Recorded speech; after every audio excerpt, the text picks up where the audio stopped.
솔직히 난 일본 정부가 난카이 대지진 주의보를 해제하면 안 된다고 생각했어. 지금 일본 사람들 지진에 대한 공포가 예전보다 훨씬 더 커졌거든. 계속해서 지진이 일어나니까 사람들이 불안해하는 건 당연한 거지. 그런데 이런 상황에서 주의보를 해제한다니 이해가 안 가. 여기 일본 기상청에서 일하는 직원들이 난카이 대지진 주의보 해제에 대해 이야기를 나누고 있는데요. 그때 갑자기 한 여성 직원의 핸드폰이 요란하게 울리기 시작합니다. 그 소리에 다들 순간 멈칫하더니 곧바로 모니터 쪽으로 눈길을 돌립니다. 모니터에는 긴급한 무언가가 떠오르고 직원들은 심각한 표정으로 상황을 주시하기 시작합니다. 그리고 이내 아무도 말을 하지 않고 숨죽인 채 화면을 바라보며 상황을 지켜보기만 하는데요. 도대체 어떤 상황이 이들의 말문을 막히게 만든 걸까요? 지금 사연 바로 시작합니다. 잠깐 영상 시청 전 좋아요 한 번씩 눌러주시면 감사하겠습니다. 안녕하세요. 저는 일본 기상청에서 근무하고 있는 사와다 마이라고 합니다.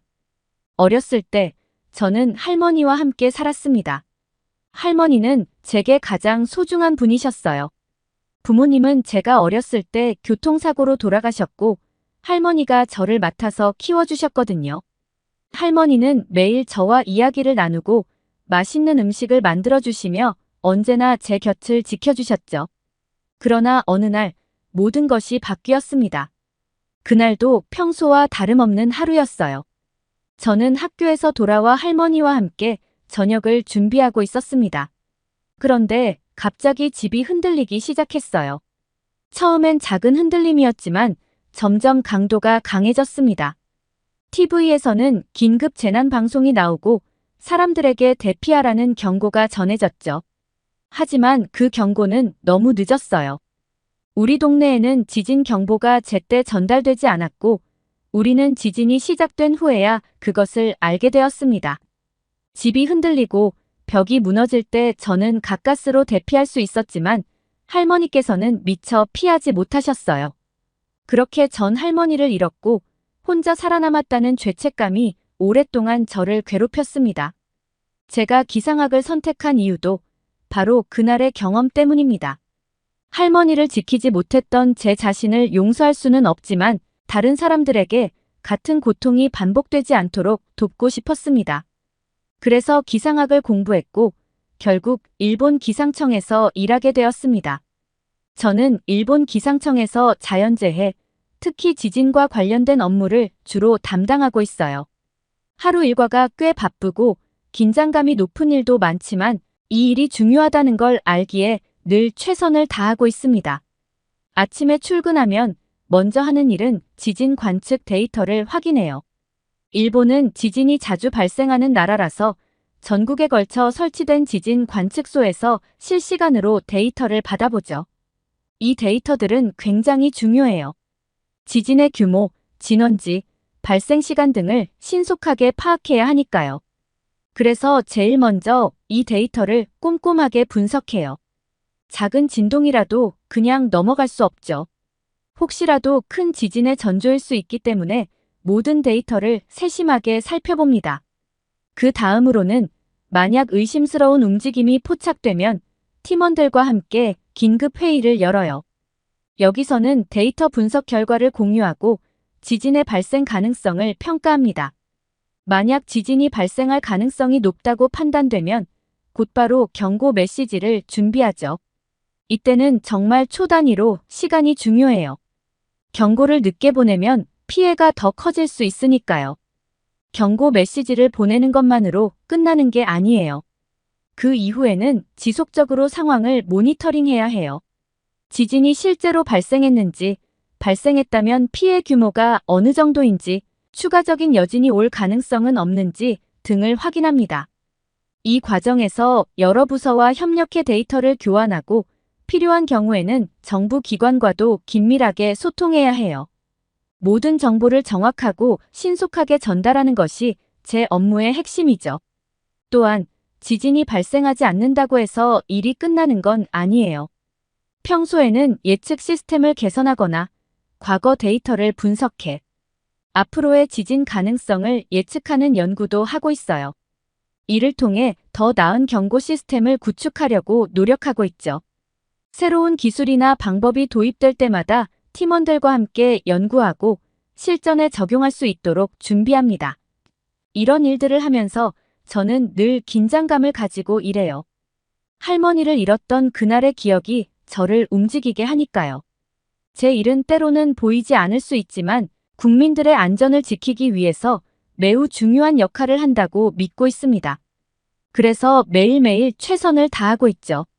하지만 최근에는 정말 긴장된 시간이 계속되고 있어서 여간 힘이 듭니다. 올해 들어 난카이 대지진의 전조 증상들이 뚜렷하게 나타나기 시작하면서 저와 기상청 동료들은 매일매일 촉각을 곤두세우며 일하고 있거든요. 사실 난카이 대지진에 대한 예측은 늘 어려운 일인데 최근 들어 더 구체적인 징후들이 관찰되면서 상황이 급박하게 돌아가기 시작했어요. 처음에 작은 규모의 지진들이 해안 지역에서 잇따라 발생했어요.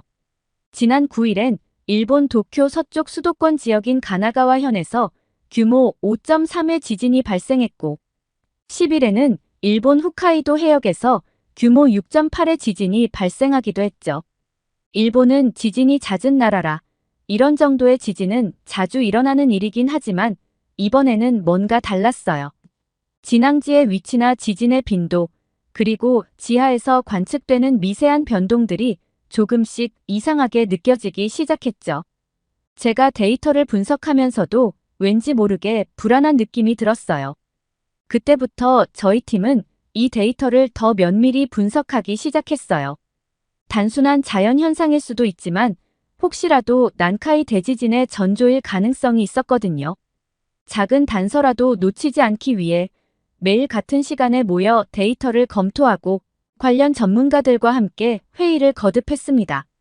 지진을 완전히 막을 수는 없지만 최대한 미리 예측하고 대비한다면 2011년 동일본 대지진처럼 처참한 피해를 조금이라도 줄일 수 있을 것이라는 희망 때문이었어요.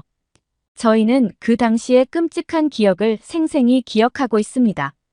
그런 일이 다시는 일어나지 않도록 이번에는 한 발 앞서 대비하고자 하는 마음이 간절했습니다.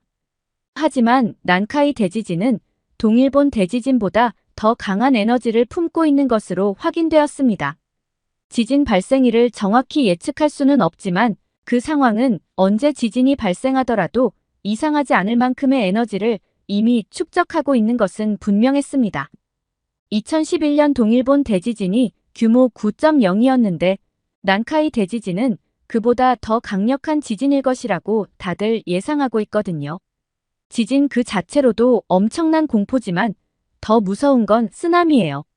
시뮬레이션 결과를 보면 이번에 발생할 수 있는 쓰나미는 최대 34m까지 올라갈 수 있다고 결론 내렸어요. 이는 10층 건물보다 더 높은 파도예요. 살면서 이렇게 큰 파도를 본 적도 없는데 만약 이런 쓰나미가 일본 해안가에 몰아친다면 건물들이 무너지고 최악의 경우 32만 명이 넘는 사람들이 목숨을 잃을 수 있다고 예상하고 있어요. 게다가 피해를 복구하는 데만 220조 원 이상이 들 거라고 하는데 일본이 과연 이걸 극복할 수 있을지 일본 국민으로서 정말 걱정됩니다. 더욱 무서운 건 이런 대재앙이 일어날 가능성이 점점 높아지고 있다는 사실입니다. 난카이 대지진이 30년 이내에 일어날 확률이 70에서 80%에 달하거든요. 이런 정보들을 일본 국민들께 제공해야 할 때마다 너무나도 송구스럽기만 합니다.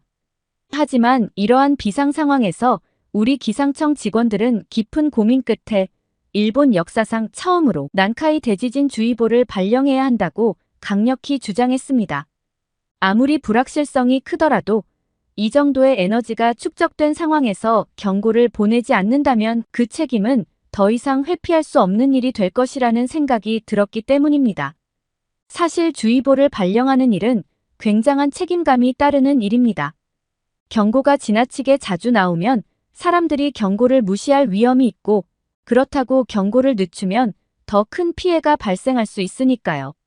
그래서 저희는 데이터 하나하나에 신중하게 접근하고 발령 시기를 조정하는 데에도 많은 고민을 했습니다. 주의보가 발령된 후에는 더 바빠졌어요.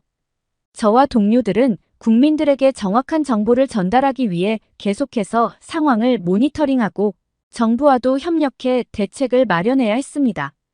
동시에 이번 지진이 실제로 일어날 가능성이 어느 정도인지, 추가적인 여진이나 다른 지진이 발생할 위험은 없는지도 계속 연구해야 했죠. 상황이 심각해지면 바로 긴급 대응을 할 수 있도록 모든 준비를 갖춰놓는 것도 중요한 일이었어요.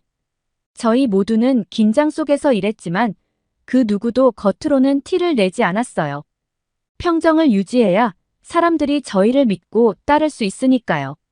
다만 안에서는 모두가 불안했어요. 이번이 정말 큰 일이 될지도 모른다는 생각이 머릿속에서 떠나질 않았거든요. 대지진 주의보가 발령된 동안 지진은 일어나지 않았습니다. 다행이라고 해야 할까요? 불행히도 난카이 해구의 에너지는 지진 발생이 늦어질수록 그 에너지가 더 커지고 있습니다. 하지만 정부에서는 언제까지나 주의보 상태를 유지할 수 없다는 결론을 내렸고 결국 발령된 지 일주일 만에 주의보는 해제되어 버렸습니다. 그런데 저희 기상청 일부 고위 간부들은 이 결정에 대해 반대를 했어요. 주의보를 해제했다고 해서 지진 발생 가능성이 줄어든 것은 아니었기 때문이었죠. 난카이 대지진의 위협은 여전히 존재하고 있었고 언제든지 지진이 발생할 수 있는 상황은 그대로였습니다. 우리가 걱정했던 것은 주의보가 해제됨으로써 일부 국민들이 지진으로부터 안전해졌다고 착각할 가능성이 있다는 점이었습니다. 하지만 실상은 아무것도 달라지지 않았습니다. 지하에 축적된 에너지는 여전히 위험 수준에 있었고 주의보가 해제되었다고 해서 그 위험이 사라진 것은 아니었으니까요. 일본 기상청에서는 그 사실을 분명히 알고 있었고 그래서 저는 더 큰 불안감을 느꼈습니다. 그리고 저의 불안함이 현실로 드러나는 데는 채 며칠도 걸리지 않았습니다. 일본 각 지역에서 지진이 연이어 발생했기 때문입니다. 특히 지난 19일 도쿄 인근 이바라키현 히타치시에서 새벽에 일어난 지진은 정말 충격적이었어요. 규모 5.1의 지진이 발생했는데 진원의 깊이가 35km였거든요. 규모 5.1의 지진이라고 하면 꽤 강한 지진이에요. 제가 설명을 조금 더 쉽게 해드릴게요. 이 정도 규모의 지진이 발생하면 일단 땅이 꽤 뚜렷하게 흔들려요.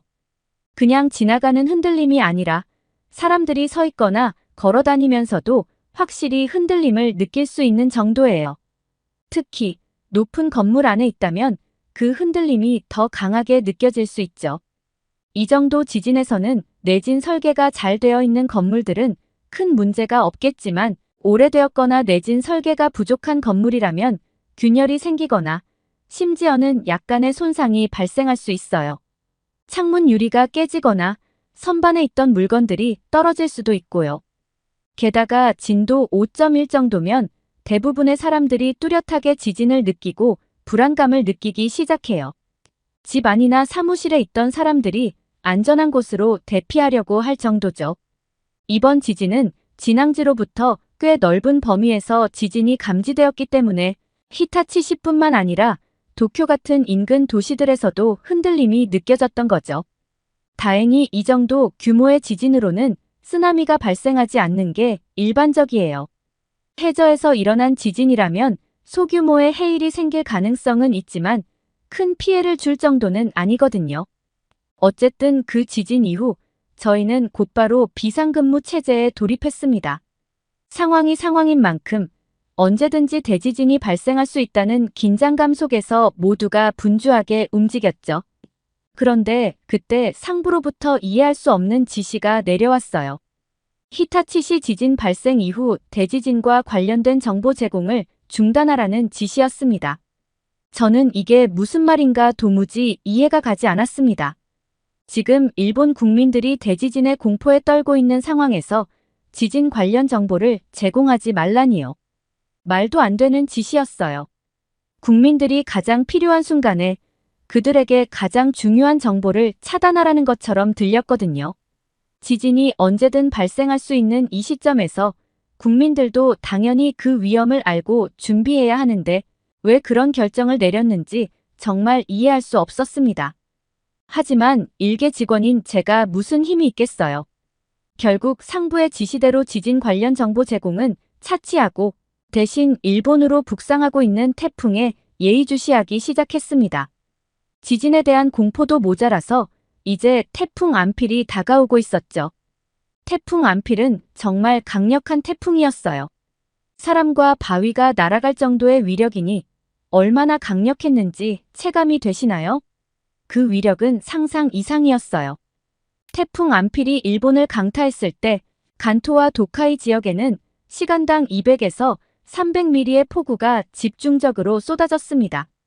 이로 인해 항공편도 무더기로 결항되었고 육상 교통도 마찬가지로 큰 혼란을 겪었죠.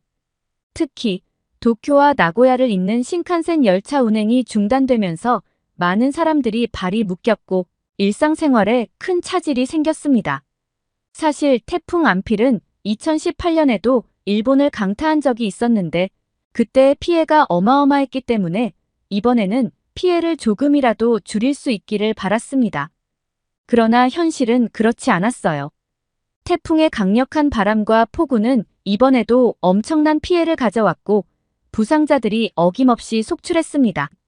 간토 지역의 많은 주민들이 피난처를 찾아 대피해야 했고 도로가 침수되어 차량들이 움직이지 못하는 상황이 발생했습니다. 여러 지역에서 전력 공급이 끊겨 주민들이 불편을 겪게 되었죠. 연이은 일본의 악재에 일본 시민들도 피폐해져 갔고 한편으로는 화풀이 대상을 찾고 있는 것도 같았어요. 일본 기상청은 무능하다며 국민들로부터 엄청난 비난을 받기 시작했거든요. 이렇게나 큰 피해가 났는데 정부는 대체 뭘 하고 있냐면서 수십 통의 민원 전화가 빗발쳤고 사람들은 지진과 태풍 같은 자연재해에 대한 경고와 대응이 부족했다며 기상청과 정부에 대해 쓴소리를 거침없이 내뱉었어요. 게다가 최근에는 기시다 총리가 총리직에서 물러나기로 결정하면서 일본을 버려두고 도망치는 것 아니냐는 말까지 나오고 있습니다. 이 때문에 일본 내 분위기는 더더욱 뒤숭숭해졌어요. 정치적 혼란과 자연재해의 위협이 겹치면서 국민들의 불안감이 극에 달하고 있는 것 같습니다.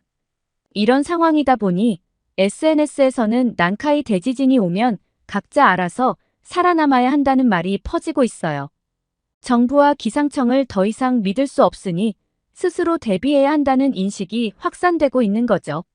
정부가 제 역할을 하지 못한다는 실망과 불신이 이렇게까지 깊어지다 보니 국민들이 스스로를 지킬 수밖에 없다는 생각을 하게 되는 것 같아요.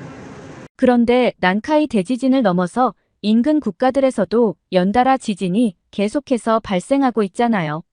16일에는 대만 동부에서 규모 6.3의 강진이 발생해 국가급 경보가 발령되었고 18일에는 러시아 캄차카반도 앞바다에서 규모 7.0의 지진이 발생하며 쓰나미 경보까지 발령되었죠.